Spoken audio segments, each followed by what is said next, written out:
Hello and good day, everyone. My name is Ahmad Abbas Alhatu. I am a graduate student of chemistry from King Fahd University of Petroleum and Minerals, Saudi Arabia. It's my pleasure to share with you this presentation on the basic knowledge of international scholarship opportunities, which I titled Securing Foreign Scholarship Opportunities, a Basic Pathway. I called it a basic pathway because I know a lot of you out there have become expert in this particular journey, while some require this knowledge uh, from the beginning in order for them to know where to start from. So these are what we are going to see in this presentation. First of all, we are going to see what is foreign scholarship opportunity, why do you need a scholarship opportunity, how many types of scholarship opportunities are available, benefits of scholarship opportunities, where and how to find about a scholarship opportunity, methods of application, requirements for applying for scholarship opportunities, making your application, and lastly, prayer. So what are foreign scholarship opportunities? Foreign scholarship opportunities are funding given to students to pursue their studies at both undergraduate and graduate level, tenable in foreign and international universities or institutes. So when you get an international scholarship opportunity, your study is being funded by a sponsor. So we need to know that pursuing scholarship opportunity is an investment. So you need to invest in your money. You need to invest in your time. You need to invest in your effort. So why do you need money? You need money in order for you to get an international passport, because this is a document that gives you a gateway to travel out of your country. So you cannot leave your country without an international passport. You also need money for visa processing. For instance, you need to travel yourself and accommodate yourself and feeding yourself while in the visa stamping city. You also need money for application fees, even though this is not required in many scholarship opportunities, but some do require application fee. You also need money for document authentication. You also need money for notarization. So this notarization is nothing but you just take your documents to a legal practitioner or to a court of law where the notarization will be done on your documents. So for instance, some scholarships like Chinese government scholarship do require this notarization on your documents. You also need money for medicals. So sometimes at the point of application, some scholarship opportunities require your medical report, while some do require it after you are given an admission. So for you to get money for all this, you need to save. So for instance, if you are a copper serving, then out of your allowee, you can earmark some amount to save for this particular purpose. You also need to invest in your time for preparation. So you need time for preparation. You also need time to consult referees and recommenders. You also need time to, you also need to put in your effort, because the result you get depends on the effort you put. Of course, there's nothing good that comes easy. So why do we need scholarship opportunities? So we need these opportunities in order to develop our academic and professional career and to also pursue our dreams. So if you have this in our mind, then scholarship opportunities are for us. Then how many types of scholarship opportunities are available? So there are thousands of scholarship opportunities that are granted all year round across many countries around the world. And these opportunities vary. So depending on the cost coverage, some scholarship opportunities are fully funded, some are partially funded. So a fully funded scholarship is the one in which all the costs is covered by the sponsor, including the air ticket, the accommodation, the feeding, and the health care. For the partially funded scholarship, some costs are covered by the sponsor, while some are covered by the beneficiary. So for instance, when you see a 75% scholarship opportunity, it means 75% of the cost coverage is incurred by the sponsor, while 25% will be incurred by you, the beneficiary. For the 50%, it's 50-50, while for the 25%, you cover 75%, while the sponsor covered 25%. But the best option is just for you to go for the fully funded scholarships, because there are thousands of them out there. Then based on the sponsor, there are so many governments that offer scholarship opportunities, like Chinese government scholarship, Turkish government scholarship. There are also thousands of universities like Brown University in the US that offer a lot of scholarship opportunities.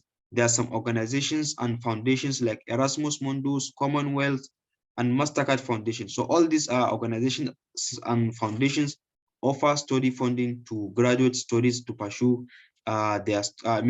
offer study fundings to graduate students to pursue their studies. These are some of the examples of the scholarship opportunities out there that are available for us.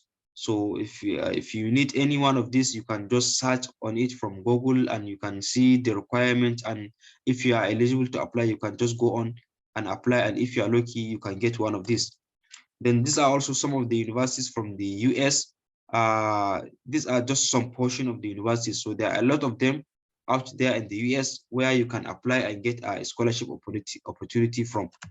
Then benefits of scholarship opportunity. So if you get a fully funded scholarship, then you have the chance to get a free education. That means your tuition, your everything will be covered by the sponsor.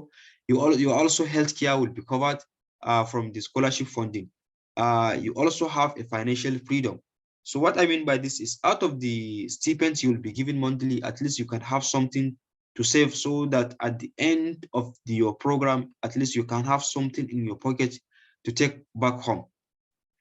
Then you also have the chance to study under a predefined time frame. So mostly in this regard, you have no any worry about ASU strike or something like that. So once you come to study, you study under a predefined academic calendar. So if you plan to study for 2 years, unless if there's any circumstance, maybe from you or from your advisor or something else, then you will finish at that stipulated time. You also have the chance to travel with your family. So as a scholarship beneficiary, you have the chance to take your wife along, your children. And for instance, here in Saudi Arabia, you also have the chance to apply for a family visit visa, where you apply for your parents to come and pay you a visit. Your primary siblings, like your brother, your sister, can come also and visit you. They can also have the chance to perform Umrah if you are Muslim, and Hajj as well. You also have the chance to experience the world. So for instance, as you are going to your country of study, you may have the chance to lay over in one country or another. So there you have the chance to experience some other parts of the world. So where and how to find a scholarship opportunity? So Google is your friend. Whatever you want to look for, Google is there to provide you with everything you need. For instance, you can type in your Google search engine the list of scholarship opportunities available for graduates. So you'll see thousands of results from that. You can also get a website from the universities that offer scholarship opportunities from some organizations and foundations.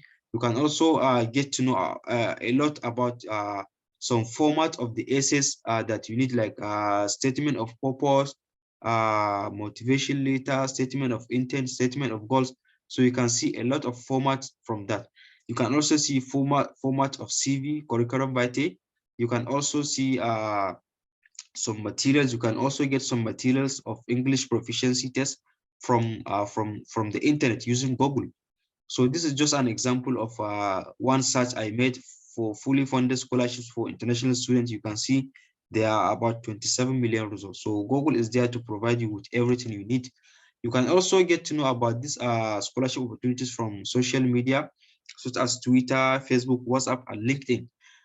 There are a lot of scholarship communities and groups that are available online, such as Arewa Youth Mentorship Forum, Gamji Youth Educational Mentorship Forum. So in these communities, you can have the chance to meet with a lot of experts in this particular field. You can also get some help. If you need some help, there are a lot of people out there that are ready to offer any help that you need. You can also get to know about these opportunities from individuals that post about these scholarship opportunities online in their, let's say, Facebook walls, on their Twitter handle. I myself do that, and there are a lot out there that do that also. You also need to network with friends and like-minded to know more about these international scholarship opportunities. You also get information from previous beneficiaries. So for instance, I know that alumni of Chevening Scholarship, Erasmus Mundus, have formed, I mean, uh, give a lot of information about this scholarship they have benefited from. So methods of application. So you can apply via a university application portal.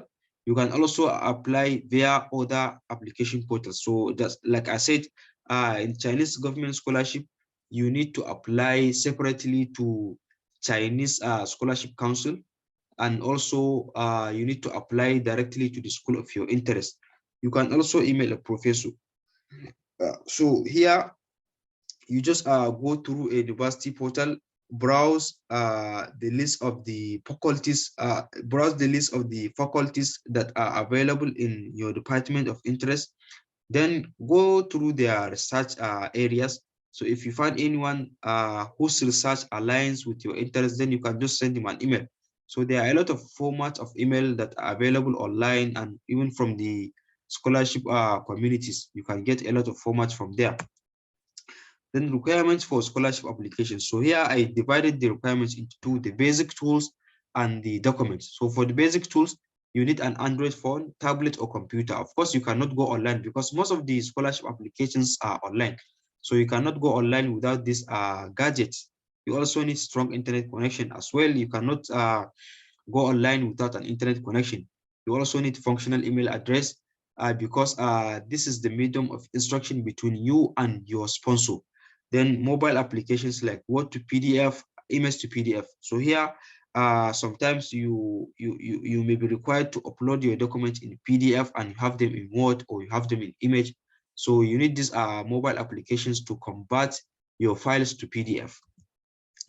Then for the documents, you need international passport or a national ID card. So in some scholarship opportunities, you'll see that at the point of application, you may not need to upload your international passport, but in so many, you need an international passport. So however, you need this international passport because whether from the point of application or not, you need it to leave your country. Your school leaving certificate or statement of results, such as SSCE degree and or masters, you need this at the point of application.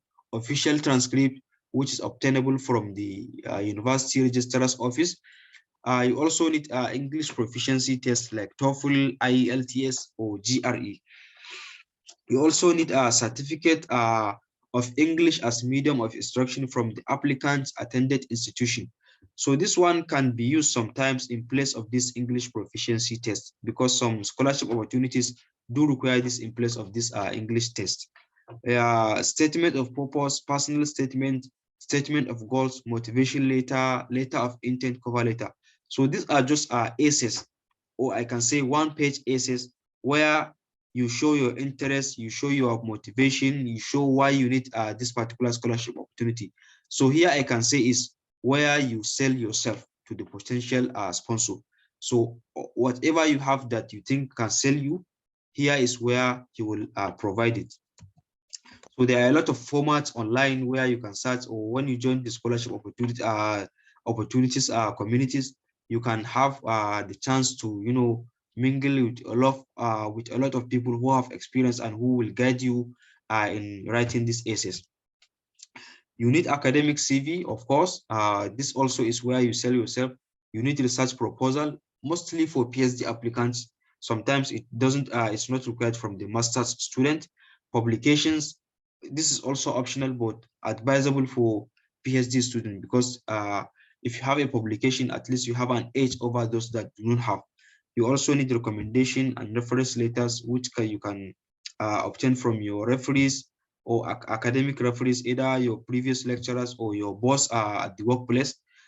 So you need to take note that mostly you should always contact your the commanders or referees on time because they need time to prepare and recommend on you.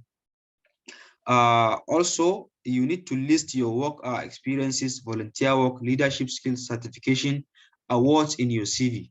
So this is also optional but advice. So if you have anything that you think can sell you, just put it in your CV and your essays.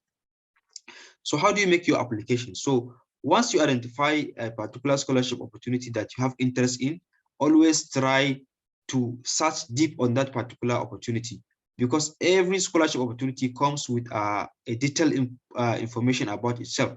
So always try to go through the information and pay attention to details, especially the eligibility and deadlines. So you cannot just waste your time in something that you are not eligible to apply for. So always try to look for eligibility. If you are eligible, then try to then continue to follow or on how to apply for that particular opportunity. Understand the application process. Yeah. So you need to know whether you apply online, you send email, you send your document directly to the university. So understand the application processes. Understand if to apply separately. Just like I've mentioned earlier, for Chinese government scholarship, you apply through the CSC portal and you apply to the scholarship, the university of your choice. Get all the necessary requirements. So after getting to know whether you are eligible, whether you know about the requirements, so try to get the requirements ready before making your application. Then review your application documents and essays. So here, after getting your documents and essays ready, always try to let someone review it for you, especially your mentor or someone that you think is expert in the field, or even your friends. So try to give them, so that at least they may notice one mistake, one or two mistakes that you have made, which you did not notice. So as by so doing, you will get to notice about the mistake and correct it. Then also, always try your application. Always start your application early. So at least you can start your application at least a month. So that means you should not always make your application at the nick of time. Always spare yourself sometimes because sometimes you need to consult with your referees, you need to get this and you need to get all that. So always start your application on time for you to meet the deadline. Always apply before the deadline, and always don't remember to sell yourself in the essays and in the CV. So you also need to fill your application correctly, because sometimes you may be lucky to get an opportunity to study somewhere, and unfortunately, you may happen to provide wrong mobile number or wrong email address where you will be communicated with your sponsor. So if you provide wrong information, then there's no way you could be contacted. So always try to fill information correctly, and always apply to as many schools as you can. So some people are fortunate enough to get the scholarship opportunity at their first attempt, while some have to try so many times. So, however, you can try so many schools so that whichever one you get, you just try to weigh between them, so that the one that you see is much more beneficial, you can just go for it. Then you can plan and table your application. So this is just like a format of a table. You can make some column for scholarships, for the requirements, for the deadline, and for the submission stages. So here, tabling your applications will help you keep in track with your applications. So if you identify many scholarship opportunities, so the best option is for you to like put them in a table, because that will help you to keep in track with your progress. Then some of the challenges that are faced in this journey is that, but first of all, you need to know that for everything that has advantage, it has its disadvantage. So there are a lot of advantages attached to these opportunities, but there are also some disadvantages. One of the disadvantages is possible rejections. So it's not every time that when you apply, you get accepted. So just prepare your mind that you get rejected with love letters at some point. And there are some also anxiety and suspense. So sometimes you'll be anxious to know about the final result, whether or not you'll be selected, and you'll be left in suspense. So all these are some of the challenges.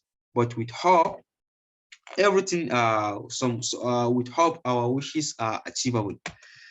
So how to win a scholarship? So for you to win a scholarship, you should not quit. You should always strive to apply. So by so doing, by the grace of God, you'll end up getting one or two opportunities. So prayer. So we should always not play with prayer. So whatever we are seeking for, prayer is like a fuel that makes us have that particular thing. So with prayer, everything is possible. So I have come to the end of the presentation, and I thank you all for listening, and I wish you all the best in your endeavors. Thank you very much.